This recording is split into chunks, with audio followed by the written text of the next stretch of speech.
सोने के सबसे बड़े रावण की जादुई मूर्ति। गोपी और साहिल एक बहुत अच्छे दोस्त थे। वो हमेशा मुसीबत में एक दूसरे का साथ देते थे। कहीं जाना हो या कुछ काम करना हो, दोनों साथ मिलकर किया करते थे। एक दिन गोपी को शहर में कुछ काम पड़ गया। साहिल भी उसके साथ शहर चला गया। शहर से आते आते दोनों को रात हो गई। दोनों रात के अंधेरे में सड़क किनारे चल रहे थे। तभी उन्हें किसी के कराहने की आवाज आई। साहिल, तुम्हें भी किसी के कराहने की आवाज आ रही है या फिर मेरे ही कान बज रहे हैं? हाँ भाई, सुनाई तो मुझे भी दे रहा है, लेकिन कहाँ से आ रही है? अंधेरे में कुछ दिख भी नहीं रहा। दोनों इधर उधर देखने लगते हैं। तभी उन्हें सड़क के किनारे एक साधु बाबा गिरे हुए मिलते हैं। अरे बाबा, आपको क्या हुआ है? यहाँ कैसे गिर गए? इनको तो बहुत चोट लगी है। बेटा, मुझे एक ट्रक ने टक्कर मार दी। चलो गोपी, हम बाबा को हॉस्पिटल लेकर चलते हैं। नहीं बेटा, अब मेरे पास इतना वक्त नहीं, मेरे जाने का वक्त आ गया है। तुम दोनों बहुत भले लगते हो, बस मुझे 2 घूंट पानी पिला दो। गोपी अपने थैले से पानी निकालकर बाबा को पिलाता है। पानी पीकर बाबा दोनों को बोलते हैं, तुम दोनों का भगवान भला करे। मैं तुम दोनों को एक रहस्य की बात बताता हूँ। यहाँ से थोड़ी दूर पर एक रामपुरा नाम का गांव है। उस गांव को पार करके एक जंगल है। उस जंगल में एक बरगद का बहुत पुराना पेड़ है। उस पेड़ के एक पत्ते को तोड़कर जैसे ही तुम खुल जा सिम सिम बोलोगे, वैसे ही पास की झाड़ियों में एक छुपी हुई गुफा का दरवाजा खुल जाएगा। उस गुफा में उस गुफा में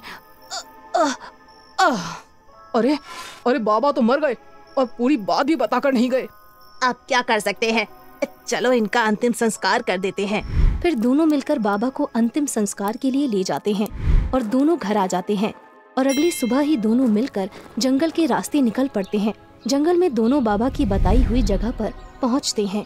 ये देखो साहिल, ये वैसा ही पेड़ लग रहा है। चलो इसके पत्ते को तोड़ कर देखते हैं। खुल जा सिम सिम। तभी गड़गड़ाने की आवाज आने लगती है और दोनों डर जाते हैं। ये आवाज कहाँ से आ रही है भाई? भागो यहाँ से, कहीं कोई राक्षस ना आ जाए। भागो यहाँ से। अरे वो देखो, गुफा का दरवाजा खुल रहा है। वो इसी खुलने की गड़गड़ाहट थी। चलो अंदर चलते हैं। मुझे तो डर लग रहा है।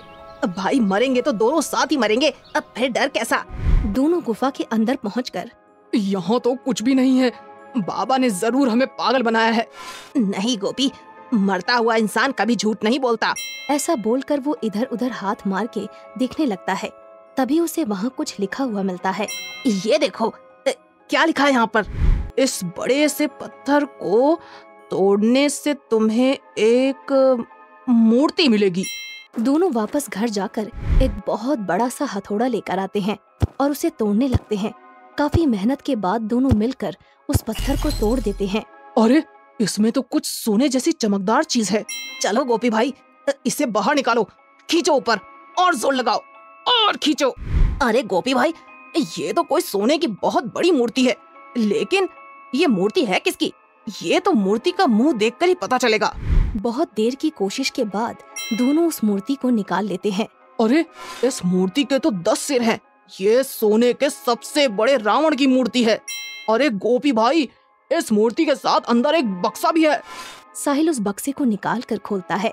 वो बक्सा सोने चांदी के गहनों से भरा हुआ था और साथ ही एक पत्र भी रखा हुआ था। ये सोने के रावण की जादुई मूर्ति है। इस पत्र के साथ जो तांबे की प्लेट रखी है, इस प्लेट पर एक मंत्र लिखा है।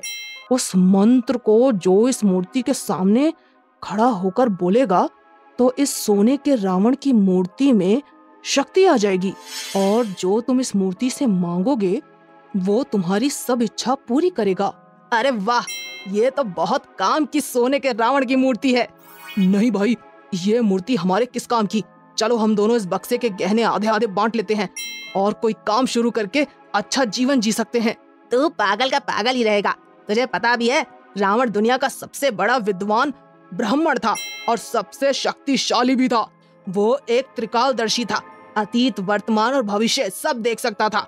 मैं तो इस मूर्ति की पूजा करूंगा। तुम्हें ये बक्सा ले जाना है तो ले जाओ। गोपी बक्सा लेकर घर आ जाता है और साहिल उस तांबे की प्लेट को लेकर उसमें लिखा मंत्र उस सोने के बड़े से रावण की जादुई मूर्ति के आगे बोलने लगता है। मंत्र बोलते ही सोने के सबसे बड़े रावण की जादुई मूर्ति की आंखें लाल हो जाती हैं और उसमें से तेज रोशनी निकलने लगती है। तभी साहिल बोलता है, हे सोने के सबसे बड़े रावण की जादुई मूर्ति, मुझे बहुत सारा सोना दे दो। इच्छा पूरी हो। और देखते ही देखते एक सोने के गहनों से भरा बक्सा उसके सामने आ जाता है। साहिल बक्सा लेकर घर आ जाता है। गोपी, तू पूरा पागल है। बक्से के गहने देखकर ही पागल हो गया। मेरे पास अब गहने भी हैं और सोने की सबसे बड़ी जादुई रावण की मूर्ति भी, जिससे मैं अपनी कोई भी इच्छा पूरी करवा सकता हूँ। ऐसे ही कुछ दिन बीत जाते हैं। साहिल को जो भी चाहिए होता वो जाकर उस सोने की सबसे बड़ी रावण की जादुई मूर्ति से ले लेता था और धीरे धीरे वो गांव का सबसे बड़ा और अमीर आदमी बन गया था। अब वो पहले वाला साहिल नहीं रहा था। उसके अंदर बहुत घमंड आ गया था। वो अब गोपी से भी सीधे मुंह बात नहीं करता था और हर किसी से लड़ने को तैयार रहता था। एक दिन गांव का एक आदमी शंभू अपनी बीवी के साथ साहिल के पास मदद मांगने आया। शंभू की बीवी बहुत ही खूबसूरत थी। साहिल भाई, अब की बार हमारी बारिश में सारी फसल खराब हो गई। तुम मुझे कुछ पैसे उधार दे दो, मैं तुम्हें जल्दी लौटा दूंगा। अरे वाह, इसकी बीवी तो बहुत खूबसूरत है। काश ये मेरी बीवी होती। क्या हुआ साहिल भाई, किस सोच में पड़ गए? अच्छा, अब पैसे चाहिए? यहाँ क्या खैरात बट रही है जो तुम मांग रहे हो और मैं दे दूं?